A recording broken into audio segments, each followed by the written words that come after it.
ዓለምን ያድናል ሕይወትን ይሰጣል ሰውን ይለውጣል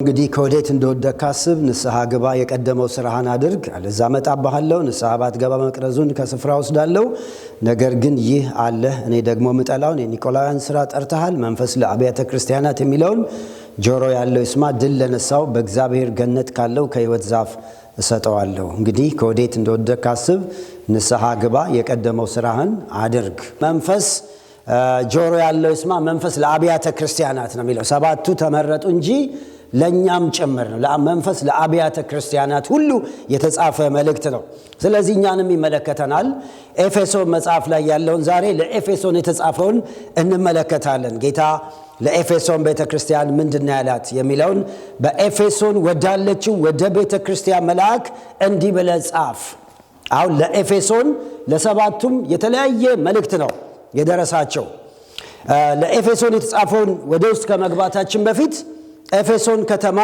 የቷነች ኤፌሶን ቸርች ምንድነች የሚለውን ባክግራውንዱን ለማየት እንሞክራለን ናቺ ኤፌሶን ባለፈው እንዳልኳችሁ እንግዲህ በምስራቅ ቱርክ የምትገኝ ከተማ ነች አሁን ቱርክ በአሁኑ ጊዜ ቱርክ ሀገር ውስጥ ነው በዛ ጊዜ ኤዥያ ማይነር የሚባሉ እዛ ጋር ነበረ ቸርች የነበረው ስለዚህ እዛ የምትገኝ ከተማ በጣም ትልቅ ከተማ ነችና ራሱ ኤፌሶን ማለት የስሙ ትርጉም የምትፈለግ ማለት ነው በጣም የምትፈለግ በጣም ለማየት የምትጓጓ ነው ራሱ ትርጉሙ ኤፌሶን ማለት ስለዚህ ኤፌሶን በጣም ታዋቂ ከተማ ነበረች በዛ ዘመን ከነበሩት በሮም ከሚያስተዳድራቸው በደረጃ አራተኛ ደረጃ ነች የመጀመሪያዋ ሮም ነች በጣም ትልቅ ከተማ የምትባለው ሁለተኛዋ ደግሞ አሌክሳንድሪያ የምትባለው ከተማ ነች በዛ ጊዜ በጣም ሁለተኛ ደረጃ ያዘችው ሶስተኛ አንጾኪያ ነች አራተኛ ደግሞ ኤፌሶን ነች ማለት ነው ስለዚህ ኤፌሶን በጣም ትልቅ ከሚባሉ ከተሞች መካከል በዛ ወቅት በጣም ትልቅ ነበረችና በጣም የምትታወቅበት አንደኛ የፖለቲካ ማዕከል ነበረች ኤፌሶን ከተማዋ የፖለቲካ የቄሳሮች የስብሰባ ቦታ የባለስልጣኖች ብዙ መኖሪያ ቦታ ነበረች የንግድ ማዕከል ነበርና ማይመጣባት የለም ደሞ እዛ ከተማ ታላቅ ንግድ ይካሄዳል የመርከብ ንግድ አለ ከተለያዩ ዓለማት የመጡ ንግድ የሚካሄድባት የንግድ ማዕከል ነች የፖለቲካ ማዕከል ነች እንዲሁም ደግሞ የሳይንስና የቴክኖሎጂ ማዕከል ነበረች ትልልቅ ዩኒቨርሲቲዎችና ትልልቅ የሆኑ ትምህርት ቤቶችም የሚኖሩባት ከተማ ነች ኤፌሶን ሌላ በጣም የምትታወቅበት የሃይማኖት ማዕከል ነበረች በጣም በጣም በጣም ትልልቅ የሆኑ የእምነት ፓርቶች ያሉበት በተለይ ደግሞ እዛ ከተማ ላይ በጣም የምትታወቀው አርጤሚስ የምትባለው ጣዖት በትልቁ የተሰራችና ብዙዎችም የሚሰግዱላት አርጤሚስ ወይም በግሪኩ ደግሞ ዲያና ነው የሚሏት እና የዲያና አምልኮ የአርጤሚስ አምልኮ የተንሰራፋበት በጣም ብዙ አይነት መተተኞች ጠንቋዮች የበዙበት ከተማ ነበረች ኤፌሶን ስለዚህ ኤፌሶን በዚህ አይነት መልኩ የነበረች ከተማ ውስጥ ነው እንግዲህ እግዚአብሔር ቤተክርስቲያኑን የተከለው እና መቼ ነው እቺ ቸርች የተተከለችው የሚለውን ባክግራውንዱንም ትንሽ ማየት ጥሩ ነው ለመልእክቱ ለቀጣይነት ስለሚጠቅመን መቼ ተመሰረተች ስንል ሐዋርያት ሥራ ምዕራፍ 19 ላይ ታገኙታላችሁ የኤፌሶን ቸርች ጅማሬ እዚህ ጋር ነው እና ጳውሎስ በሶስተኛው የሚሽነሪ ጉዞ ወደ ኤፌሶን በሚመጣበት ጊዜ አገኛቸው እነዚህ 12 ማን ነገራቸው ስንል አንድ አጵሎስ የሚባል ደቀ መዝሙር ነበርና ድንገት ኤፌሶን ሀገር ሄዶ ለአይሁዶች ነገረላቸው ተናግሮ እሱ ሄዷል እና በደንብም አልገባቸውም ግን ስለ ጌታ ስለ ኢየሱስ ክርስቶስ ነግሯቸው ሄዶ ነበርና እነዚህ አይሁዶች 12 ናቸው ያመልኩ ነበር እና ጳውሎስ መጣና እናንተ ባመናችሁ ጊዜ መንፈስ ቅዱስ ተቀበላችሁ አረኛ እንዳለም አናውቅም ትንሽ ነው የሰማነው አጵሎስ ነግሮን እያመለክን ነው በሉ አሁን መንፈስ ቅዱስ የሚባል አለ ልጸልይላችሁ ታምናላችሁ እጅ ጭኖ ሲጸልይ በመንፈስ ተሞሉ በልሳን 12ቱም ተናገሩ ትንቢትም ተናገሩ ቸርቹ አዛጋ ፕላንት ሆነች ማለት ነው ስለዚህ ጳውሎስ በዛ በተጀመረው ኤፌሶን ላይ ቸርቹን ጀምሮ 3 አመት የሥራ ምዕራፍ 20 ስታነቡት 3 አመት በእንባ ሌሊት በማስተማር በየቤታችሁ በመሄድ ተጋው ይላልና 3 አመት እንደዚህ የተቀመጠበት ቦታ የለም ሐዋርያው 3 አመት ኤፌሶን ተቀምጦ እንግዲህ ከጳውሎስ የተማሩ ምን አይነት ደቀ መዝሙር እንደሚሆኑ አስቧቸው የሚገርሙ ሰዎች ናቸውና በዚህ ሁኔታ ቤተክርስቲያኒቱ ተጀመረች ለማለት ነው። እና በዛ ከተማ ላይ እንግዲህ በጣም ስትሮንግ ሆልድ ያለበት ነው። አጋንንት በጣም ያለበት ነው። ሐዋርያት ሥራ 19 ስታነቡ 20 ስታነቡ የሚገርም ነገር ነው የምታገኙት። መንፈሱ እንዴት እንደተዋጋው ጳውሎስን ሊያጠፉት ሊገሉት ሁሉ ተነስተው ነበር። ታላቂቱ አርጤሚስ እሷ አምላክ ነች እያሉ ይጮሁ እንደነበረ 19:20 ስታነቡ ታያላችሁ። እና በዛ ሁኔታ ውስጥ ግን ሐዋርያው ጳውሎስ ጨክኖ ጠንክሮ በርትቶ 3 ዓመት ወንጌል ሰርቶ በዛ ቦታ ላይ የእግዚአብሔርን ክብር ያስከበረበት ነው። በተለይ ኤፌሶን ላይ ታላቅ የእግዚአብሔር ተአምራት ተገልጧል። እግዚአብሔር እነዛ አካባቢ የነበረው ትልቅ ስትሮንግ ሆልድ ስለነበር ያን ለመስበር ትልቅ ኃይል ተጠቅሟል። 19 ላይ ቁጥር 11 ላይ ተመልከቱ። እግዚአብሔርም በጳውሎስ እጅ የሚያስገርም ተአምራት ያደርግ ነበረ። ስለዚህም ከአካሉ ጨርቅ ወይም ልብስ ወደ ድውዮች እየወሰዱ ደዌያቸው ይለቃቸው ነበር ይላል። ኤፌሶን ነው ይሄ ሆነው። ክፉዎች መናፍስቶችም ይወጡ ነበር፣ አጋንንቶችንም እያወጡ ይዞሩ ነበር ይላል። እና ኤፌሶን ላይ የጳውሎስ ጨርቁን የሚገርም እኮ ነው። የእግዚአብሔር ክብር ከላዩ ላይ ተገልጦ ጨርቁን ጳውሎስ ሲያልፍ ከላዩ ላይ ቁርጥ እያደረጉ በሽተኛ ላይ ሲያስቀምጡ ይድናል ሰው። አካል ጉዳተኞች ይፈወሳሉ፣ አይነ ስውራን ይበራሉ፣ አጋንንቶች ይወጣሉ። ጨርቁን ሁሉ እግዚአብሔር ያከበረበት ከተማ ነው ኤፌሶን። ይሄም ብቻ አይደለም፣ ብዙ መተተኞችና አስማተኞችም ወደ ጌታ የመጡበት 50,000 ብር የሚፈጅ የጥንቆላ ነገር ሁሉ ተቃጥሏል። ክፍሉን ስታነቡት ጊዜ ስለሌለን ነው። ስለዚህ ሟርተኞች ወደ ጌታ የመጡበት፣ ኃያላን ወደ እግዚአብሔር የመጡበት፣ እጅግ በጣም የእግዚአብሔር ክብር የተገለጠበት በጣም አስገራሚ ከተማ ነው። ብዙ ሰዎች ወደ ጌታ የመጡበት ነው። በጣም የሚገርማችሁ ኤፌሶን ቸርች ውስጥ ታላላቅ አገልጋዮች አገልግለዋል። አንደኛ አጵሎስ የሚገርም ሰባኪ አገልግሏል ቸርቿ ላይ። ጳውሎስን የመሰለ 3 ዓመት ተቀምጧል። እንደገና ደግሞ ስንመለከት ጢሞቴዎስን የመሰለ ፓስተር አስቀምጦበት ነው ሄደው። ጢሞቴዎስ 1ኛና 2ኛ ስትመለከቱ። ስለዚህ ኤፌሶን ቸርች በጣም በአገልጋዮች የተባረከች ነች። ይሄ ዮሐንስ ራእይ ጸሐፊውም እዛ ተቀምጦ ብዙ አገልግሏል። እዛ ቤተክርስቲያን ማለት ነው። ዮሐንስ እንዳውም ከኢየሩሳሌም ሲሰደድ የጌታን እናት ማርያምን ይዟት ኤፌሶን በስደት ብዙ ዓመት ተቀምጧል ነው የሚለው ታሪክ ጸሐፊዎች። እና የማርያም መቃብር ራሱ በዛ በቱርክ ሀገር አሁን ይጎበኛል። ስለዚህ ኤፌሶን በጣም ኃይለኛ የሆነች በሳል አገልጋዮች ያሉባት በፍቅር የተሞላች ቤተክርስቲያን፣ እግዚአብሔርን የምትወድ ብዙ ሰዎች ያሉባት ቸርች ነች። ከዛ ከ40 ዓመት በኋላ ነው ይሄ መልእክት የተጻፈላት። አሁን እድሜዋ ራእይ መጽሐፍ ሲጻፍ 40 ዓመት ከ3ኛው ከሚሽነሪ ጉዞ ጀምሮ ሲቆጠር ዮሐንስ ከጻፈበት የ40 ዓመት ታሪክ ያላት በጣም ጎልማሳና ጠንካራ ቤተክርስቲያን ነች። ለዚች ግን ኢየሱስ የጻፈው መልእክት ነው። አሁን ይሄን ሁሉ ባክግራውንድ ያመጣውላችሁ ኤፌሶን እንድታስቧት ነው። ምን አይነት ቦታ ላይ እንዳለች፣ ትልቅ ከተማ ላይ የተቀመጠች፣ እንዲሁም ደግሞ በጣም ብዙ ሰዎች ወደ ጌታ የመጡባት፣ ብዙ አገልጋዮች ኢንቨስት ያደረጉባት ቸርች ነች። 40 ዓመት ዕድሜ የሞላት ማለት ነው። ለዚች ቤተክርስቲያን ኢየሱስ ምንድነው የሚለው? እንግዲህ ብዙ ነገሮች ቢኖሩም የመልእክታችን ርዕስ ምንድነው? ለመታደስ ወደ ቀድሞ ፍቅር መመለስ። ትልቁ የመጣላት ብዙ መልእክቶች ቢኖሩም ተሐድሶ ያስፈልግሻል የሚል መልእክት ነው። ለመታደስ ወደ ቀድሞ ፍቅርሽ ተመለሽ። የቀደመውን ፍቅር ትተሻል፣ አሁን ተመለሽ ነው የሚላት ጌታ። እንደ ድሮሽ እንድትሆኚ፣ እንደ ድሮ ያ ክብሩ እንዲገለጥ፣ ያ የሚታየው ድንቅና ተአምራት አሁን ኤፌሶስ ላይ ብዙ አይታይም። ያ እንዲመጣ፣ ያ የክብር ነገር እንዲመጣ የቀደመው ፍቅርሽን ትተሻልና ኤፌሶን ሆይ ተመለሽ ነው የሚላት። ማዕከላዊው ነገር ይሄ ነው። እዚህ ጋር እንግዲህ ለተሐድሶ የሚያስፈልጉ 6 ነጥቦችን ነው ነግሬያችሁ የምጨርሰው። ለተሐድሶ ለዚህ በተለይ ለፍቅር መታደስ፣ ወደ እውነተኛው መታደስ ለመምጣት ከኤፌሶን መልእክት የምንማራቸው ስለ ጌታ ስለ ኢየሱስ ክርስቶስ ቢያንስ 6 ነገሮችን ማወቅ ያስፈልጋል።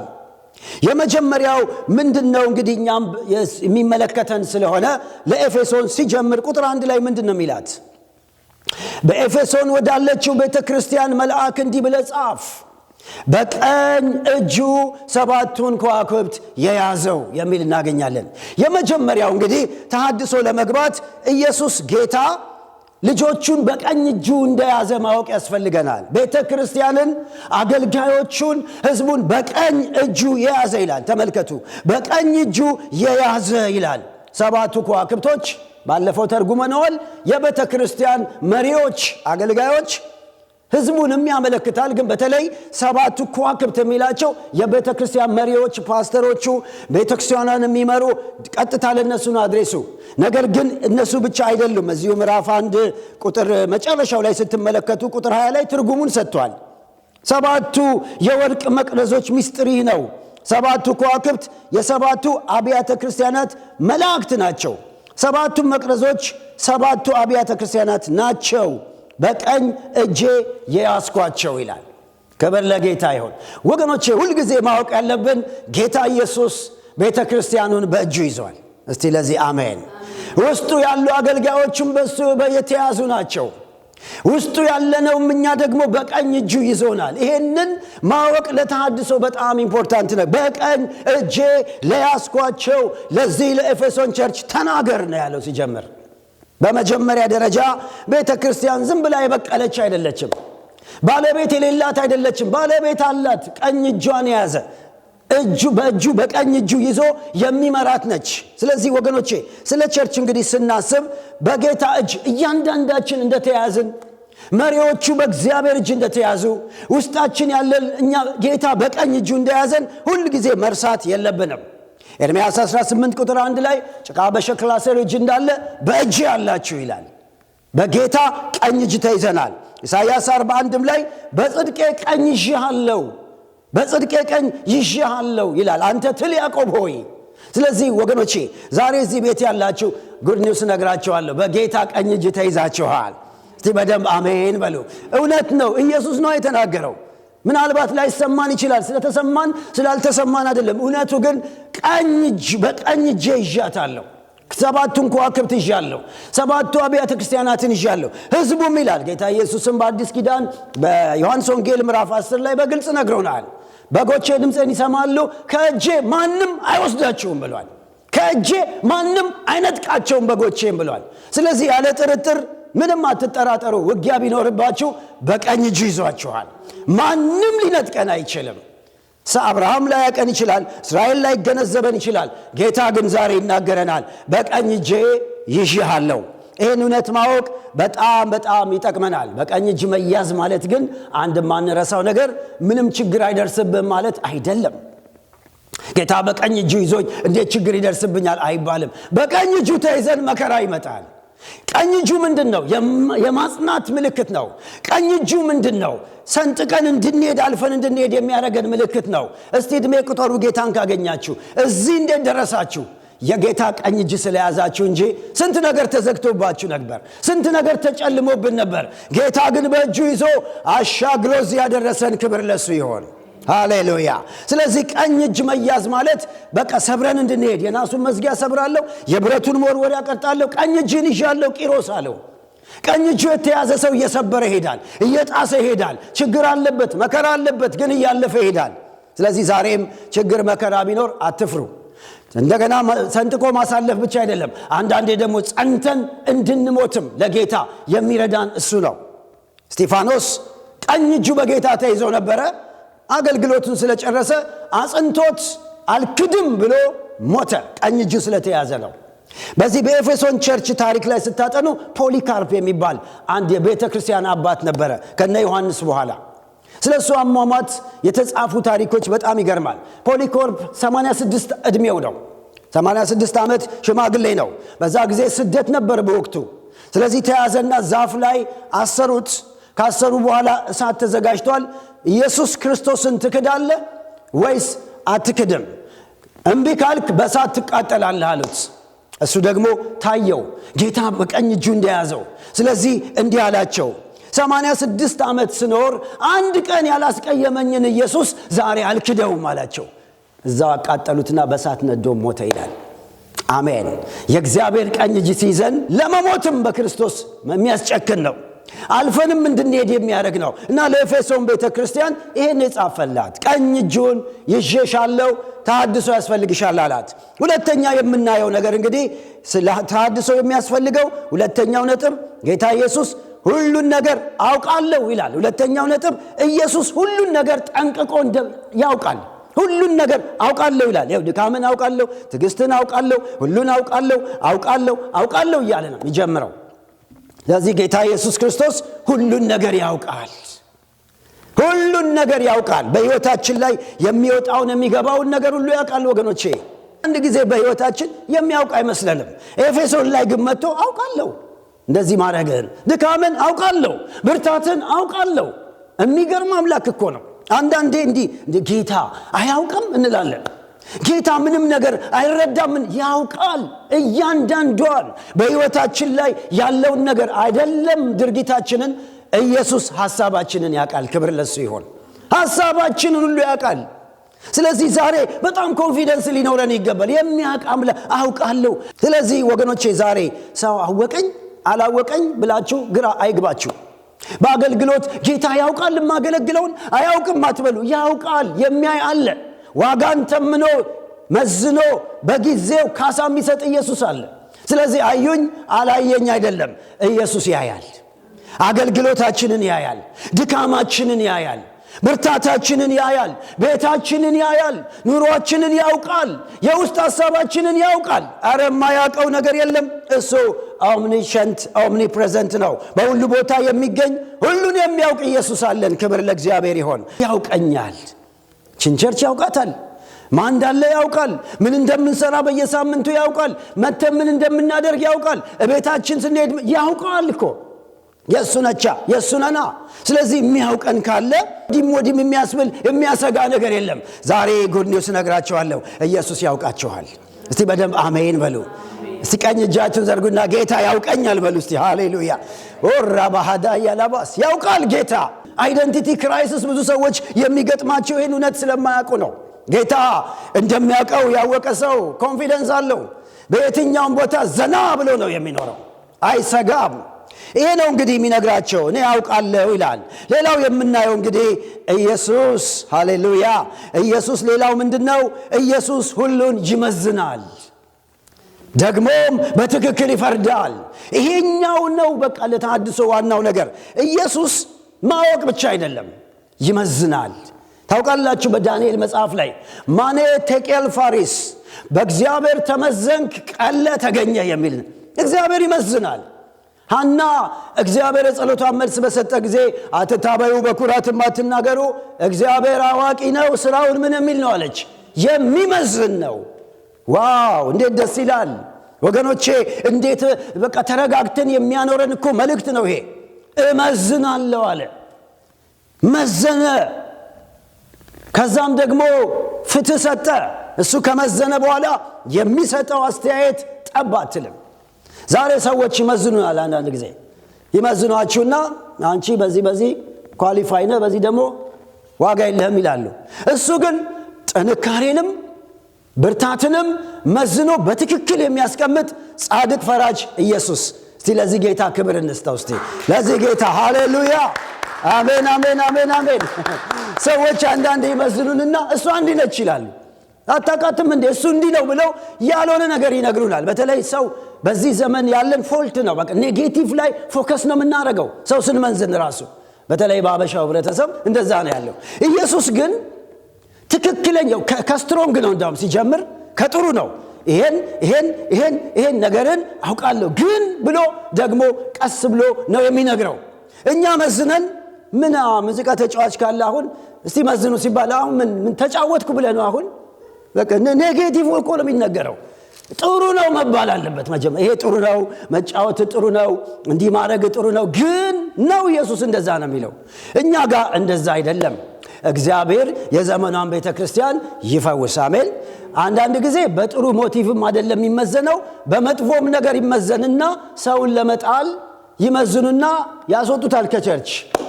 አንዳንድ ሰው በቃ አዝኖ ይሄዳል በማይሆን ሚዛን ማለት ነው። ኢየሱስ ግን በትክክል ይመዝናል። አሜን እንላለን። መዝኖ ምን አገኘ? እስቲ ሚዛኑን እንመልከት። ከበጎ ነው። 7 ነገር ኢየሱስ የሚደሰትበት ተገኘባቸው ኤፌሶን ቸርች ላይ። ምንድነው የተገኘባቸው? በአጭሩ ለጌታ ሥራ የምትደክመውን አውቃለሁ። ለጌታ ሥራ በጣም የሚደክሙ ሰዎች ናቸው። ብዙ ኢንቨስት ተደርጎባቸዋል። 40 ዓመት የቆዩ ናቸው። የምትደክመውን አቤት ለአገልግሎት የሚደክሙት፣ ለእግዚአብሔር ቤት የሚያረጉት አቤት ድካማቸው፣ አቤት ጊዜያቸውን በመስጠት የሚያረጉት ነገር የሚገርም ነው። ትዕግስትህን አውቃለሁ አለ። ትዕግስተኞች ናቸው። በጣም ይታገሳሉ በብዙ ነገር። ትዕግስትህን አውቃለሁ አለ። እነዚህ ኳሊፋይ ናቸው ሊኖሩን የሚገባ ዛሬ። ሌላ ደግሞ ክፉዎችን ከክፉዎችን አባረው የሚያስወጡ ናቸው። ከክፉዎች ጋር አይደራደሩ። ምን ይላል? ታግሰሃል፣ ስለ ስሜም ጸንተህ አልደከምክም እያለ ይናገራል። ከላይ ደግሞ ክፉዎችን መርምረሃል ይላል። እንደገና ሐዋርያት ያልሆኑ ሐሰተኛ አስተማሪዎችን ደግሞ መዝነው ብትርትን አድርገው ይሄ ውሸተኛ ነው፣ እዚህ ቸርች አይቆምም፣ የሱን ትምህርት አንወስድም ብለው በጣም የሚገራርሙ ሰዎች ናቸው። እንደ ዘመኑ ዝም ብለው የተገኘውን ሁሉ ያግበሰበሱ አይወስድም። ስለዚህ ሐሰተኛ መሆናቸውን አውቀ እነሱን እርምጃ እንደወሰድክ ዲሲፕሊን እንደወሰድክ አውቃለሁ። ለስሜ ደግሞ ነቀፌታ የተሰደብከውን ስለ ወንጌል ስለ ስሜ አይቻለው። አዎ የሚገርም ነው። ከዛ ደግሞ የኒቆላውያን ትምህርት ይላል ታች ላይ። እኔ የምጠላውን የኒቆላውያንን ትምህርት ጠልተሃል። ዋው የሚገርም ነው። ኒቆላውያን ማለት ምንድነው? ትምህርታቸው ይሄ ምን አለበት የሚሉ ናቸው። ምን አለ የሚያመቻምሽ ትምህርት የሚያስተምሩ በዛ ዘመን ምን አለበት? ለዲያና ጣዖት ጋር እዛ በልተ ጠጥተ ደግሞ የእግዚአብሔር መሰዊያ ጋር መተትች ምን ችግር አለው? እግዚአብሔር ልብን ነው የሚያየው። መንፈስ ሲል ዶኗል፣ ስጋ ምንም ችግር የለበትም የሚሉ የርኩሰትን ትምህርት የሚያዛምዱ ቸርች ውስጥ የነበሩ ነበሩ። ኒቆላዊው ከዛው ከቸርች የወጣ ነው። የኒቆላውያን ትምህርት መደማለቅ ነው። እሱን ሁሉ የማይቀበሉ ምን አይነት ቸርች ነች? ደስ አትልም? እንደዚህ አይነት ቤተክርስቲያን በጣም የሚገርም ነገር ነው ያለባቸው። ለአገልግሎት የሚተጉ ሃሌሉያ፣ ለኢየሱስ ዋጋ የሚከፍሉ፣ በአገልግሎት ቀልድ የለም፣ በስርዓት ያላቸው ዲሲፕሊን የሆነ በጣም በሐሰተኛ ትምህርት ያልተበላች ይሄ ኦንሊ ጂሰስ ነው ይሄ ጆቫ ነው ብላ የምታውቅ በደንብ የሚለዩ መመርመር ያስፈልጋል። ዘንድሮም አይደለም እንዴ? አንዳንድ ጊዜ አንዳንድ አባባል አለ። በቀባው ሰው ላይ እጅን አትዘርጋ ተብሎ ዝም ብለው በድፍኑ ያስቀምጡታል። መጽሐፍ ቅዱስ ልክ ነው። በተቀባ ሰው ላይ የተናገረ ሰው እርግማን ይመጣበታል። ግን ያ ሰው መቀባቱን ግን መመርመር አልተከለከለም። መጀመሪያ የተቀባ ከሆነ ማክበር ያስፈልጋል። በእግዚአብሔር ነገር ያለበት ከሆነ በእውነት ነው እግዚአብሔር ይቆምለታል ለዛ ሰው። ግን ያ የተቀባው ሰው ልክ ነው ወይ? በትክክል ተቀብቷል ወይስ አልተቀባም? ነው ውሸቱና ሐዋርያ ነኝ ብለው እሱም መጀመሪያ መመርመር ምንም ችግር የለበትም። መጽሐፍ ቅዱስ አይከለክል፣ መርምሩ ብሏል። ግን በተቀባው ሰው ላይ ግን እጅ መዘርጋት ዘንድሮም ቢሆን ቅጣት ያመጣል። ስለዚህ ወገኖቼ ሆይ እነዚህ መርምረው ከዛ በኋላ ይሄ ሰው ራሱን ሐዋርያ ያደረገው ራሱን ፕሮፌት ያደረገው ስለዚህ አንቀበልም ያስወግዱ ነበር። መመርመር ያስፈልጋል፣ ዘንድሮም ያስፈልጋል። ዝም ብሎ የመጣውን በህይወታችን ላይ ብዙ ሰው እየተጎዳ ያለው ይሄንን ነው። መጀመሪያ አገልጋዩ ማን ነው? ባክግራውንዱ እንዴት ነው አስተምሮ እንዴት ነው እንደ እግዚአብሔር ቃል። ከዛ በኋላ ነው መቀባቱን ወይም በትክክል መጠራቱ የታወቀ ከሆነ በሮች መከፈት አለበት፣ በጸጋው መጠቀም አለብን። በተቀባውም ሰው ላይ ዝም ማለት አለብን። ምክንያቱም በሙሴ ላይ ሲናገሩ በማርያምና በአሮን ላይ የመጣውን ቁጣ አይታችኋል። ዳዊትም በሳኦል ላይ የተቀባው ላይ እጄን አላነሳም አለ። እውነት ነው ተቀብቷል ሳኦል።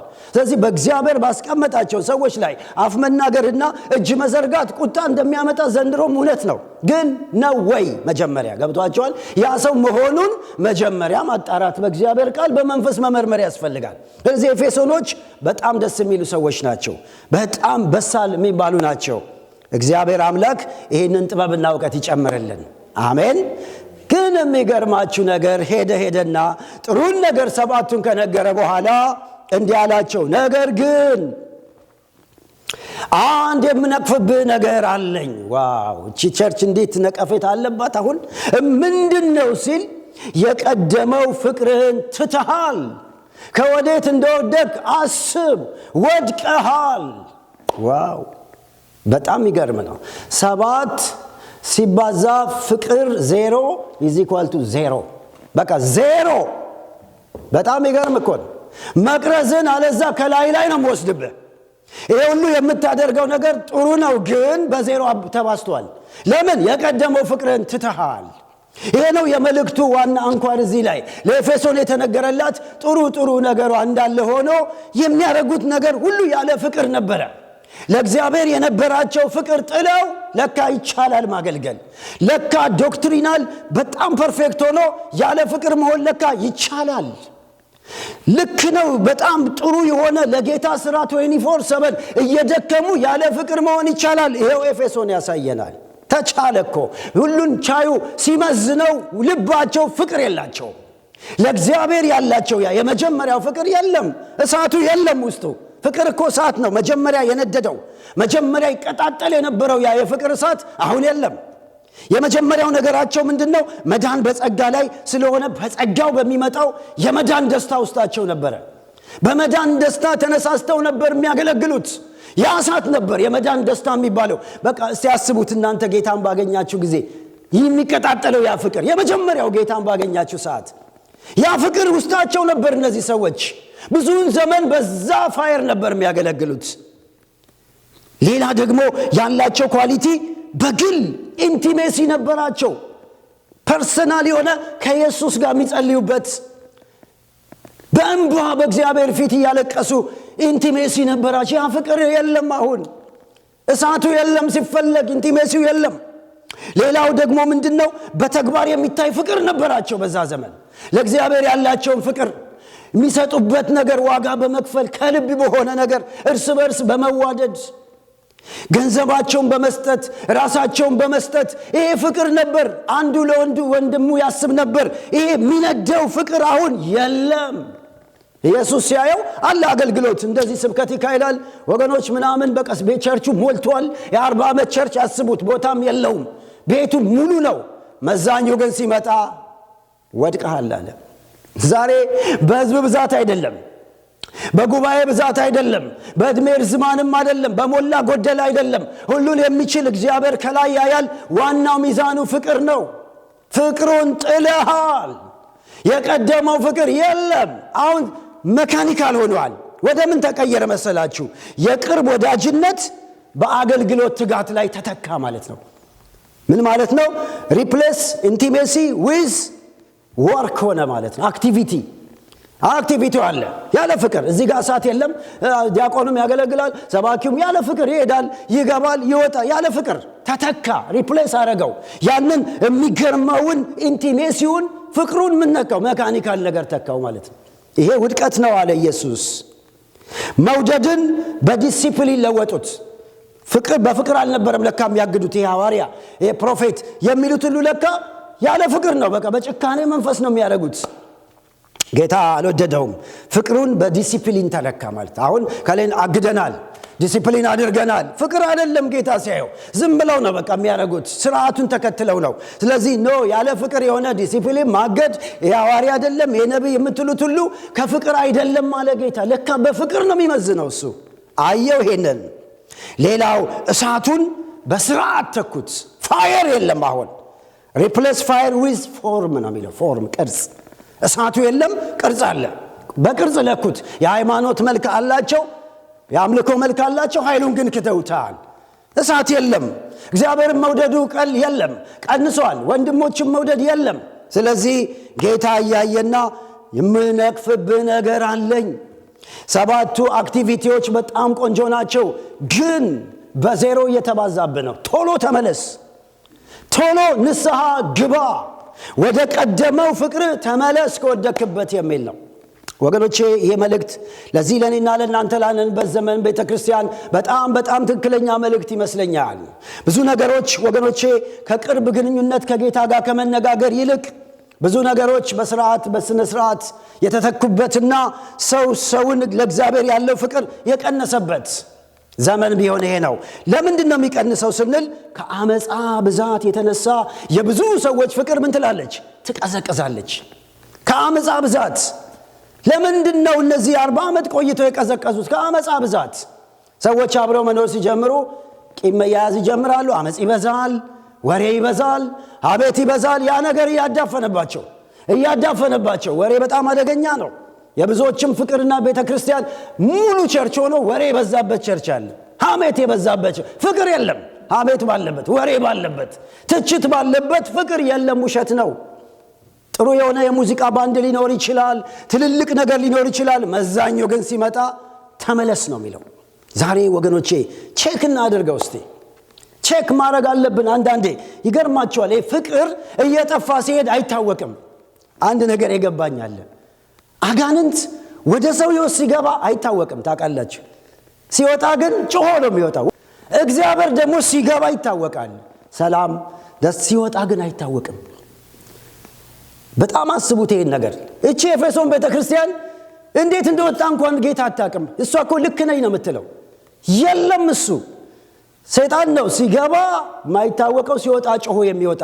እግዚአብሔር ግን ሲገባ ያስታውቃል። ሰላም አለው፣ ደስታ አለው፣ በመንፈስ መርካት አለው። ሲወጣ ግን አይታወቅም።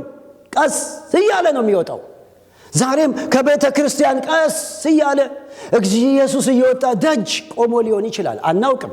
ከግል ሕይወታችን ለዚህ ነው መርምር ራስን የሚለን። እንዴት ነን ዛሬ? ወደ ራሳችን እናምጣው። ለኛ ስለሆነ እንዴት ነው የቀደመው ፍቅር አለ? ያ በትጋት ለእግዚአብሔር በሚቃጠል እሳት ለቤቱ ለመሮጥ እሱን ለማምለክ ለመጸለይ ምንተጋው በእንባ በለቅሶ ያ ፍቅር ሲኖር ድሮ የሆነ ከሰው ጋር ቅሬታ ሲኖረን ውስጣችን መንፈስ ቅዱስ ሲወቅሰን ሄደን ያን ሰው ይቅርታ ምንልበት ያ የእግዚአብሔር ፍቅር ነው።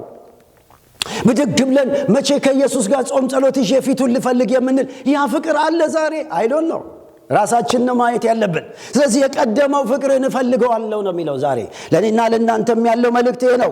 እፈልገዋለሁ። ምናልባት ሾልኮ ወጥቶ ይሆን ወይ ኢየሱስ? ባዶአችንን ይሆን ወይ የምንጮኸው? ስለዚህ ዛሬም ኢየሱስ ሁሉን የሚመዝነው ጌታ ይናገራል። እመዝናለሁ ተመለስ ይላል። እግዚአብሔር ይርዳን። እግዚአብሔር ዓይናችንን ይክፈትልን። መፍትሄው ምንድነው? ኢየሱስ በንስሐ የሚመለሱትን ያድሳቸዋል። እስቲ አሜን። በንስሐ የሚመለሱትን ያድሳቸዋል። ስለዚህ ብትመለስ አለ ጌታ፣ ብትመለስ ምን አደርጋለሁ? ድል ለነሳው በእግዚአብሔር ገነት ካለው ከሕይወት ዛፍ እንዲበላ ሰጠዋለሁ። የሚመለስ ሰው ወደ ቀደመው ከጌታ ጋር ወዳለው ህብረት ይመለሳል። ኤደን ገነት ታውቃላችሁ። አዳም ኃጢአት በሰራ ሰዓት አባረረና ኤደን ገነትን ዘግቶ የምትገለባበት ሰይፍ አስቀመጠና ማንም ከዚህ አይበላም ማለት ዘጋ፣ አስወጣ። አሁን ግን ሰው ቢመለስ ተመልሶ ከጌታ ጋር በፍቅር እንደገና ወደ መጀመሪያው ይመጣል ማለት ነው። ስለዚህ ወገኖቼ ሆይ ዛሬ የሚያስፈልገን ንስሐ ነው። ወደ ግል ሕይወታችን ፐርሰናል ኢንቲሜሲ ዊዝ ጋድ ከኢየሱስ ጋር ወዳለው ነገር እንመለስ። ግርግሩ የውጭው ጩኸትና የህዝብ ብዛት በፍጹም ሊለካ አይችልም። አንዳንድ ሰው እንደሱ ይመስለዋል። ግርግር ያለበት ጩኸት ያለበት ቦታ ጌታ ያለ ይመስለዋል። ምናልባት የለም እዛ ቦታ። ታቦቱን ይዘው የኤሊ ልጆች እልል እያሉ ሲጮሁ የለም እግዚአብሔር። ፍልስጤማውያን መጥተው ታቦቱንም ማረኩት። ኢየሱስ ለኤፌሶን በጣም ከባድ ማስጠንቀቂያ ነው። ተመለሽ፣ የቀደመውን ፍቅር ትተሻል። እምቢ ብትልስ መቅረዙን ምን አደርገዋለሁ? እወስደዋለሁ። ምን ማለት ነው? ህልውናውን ፕሬዘንሴን እወስደዋለሁ ማለት ነው። እግዚአብሔር ከዚህ ይጠብቀን። እስቲ በደንብ አሜን በሉ። ፍቅር ነው የጎደለኝ፣ በደልን የምቆጥር ነኝ። ጌታ ይቅር ባይ አድርገኝ፣ መራራ ስሬን ቁረጥልኝ፣ ባንተው ፍቅር የጣፈጠ ይወስጠኝ።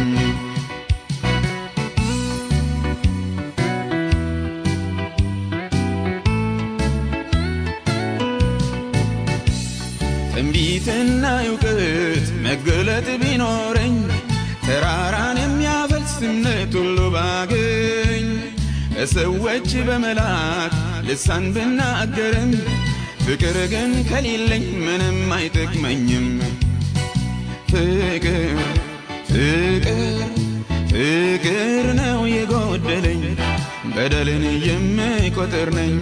ጌታ ይቅር ባይ አድርገኝ፣ መራራ ስሬን ቁረጥልኝ፣ ባንተው ፍቅር የጣፈጠ ይወስጠኝ።